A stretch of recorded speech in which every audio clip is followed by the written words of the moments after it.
Health knowledge আপনাদেরকে স্বাগতম। আশা করি সবাই ভালো আছেন, সুস্থ আছেন। আমাদের এই ভিডিওটি থেকে আপনাদের সামান্যতম উপকার হলে আমাদের চ্যানেলটি সাবস্ক্রাইব করে দিবেন এবং ভিডিওটি শেয়ার করে দেবেন। ধন্যবাদ। দাঁতের মাড়ি থেকে রক্তক্ষরণের বেশিরভাগ ক্ষেত্রে কারণটা হলো মাড়ির প্রদাহ। দাঁতে প্লাক বা দন্তমল জমা হওয়ার কারণে মাড়িতে প্রদাহ হয়, এটাকে বলা হয় জিনজিভাইটিস। এই সমস্যার পরবর্তী সময়ে দাঁত ও চোয়ালের হাড়ও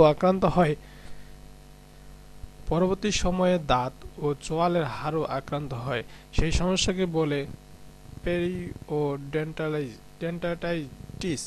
অন্য যেসব কারণে দাঁতের মাড়ি থেকে রক্ত পড়তে পারে সেগুলো হলো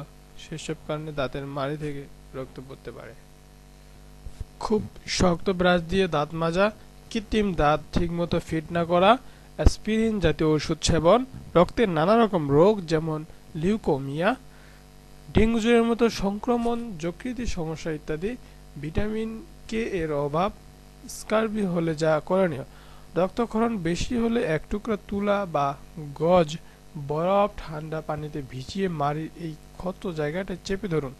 একটু পর রক্ত পড়া বন্ধ হবে।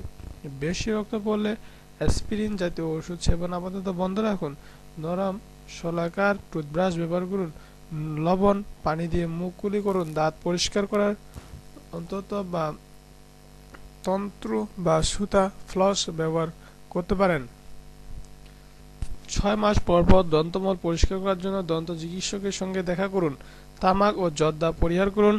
পেয়ারা, আমলকি, জাম্বুরা, কলা, কমলা, মাছরাঙা ইত্যাদি ফল, পালং শাক, পুঁইশাক সহ লাল, সবুজ, হলুদ শাকসবজি এবং সালাদ নিয়মিত খেলে ভিটামিনের অভাব হবে না।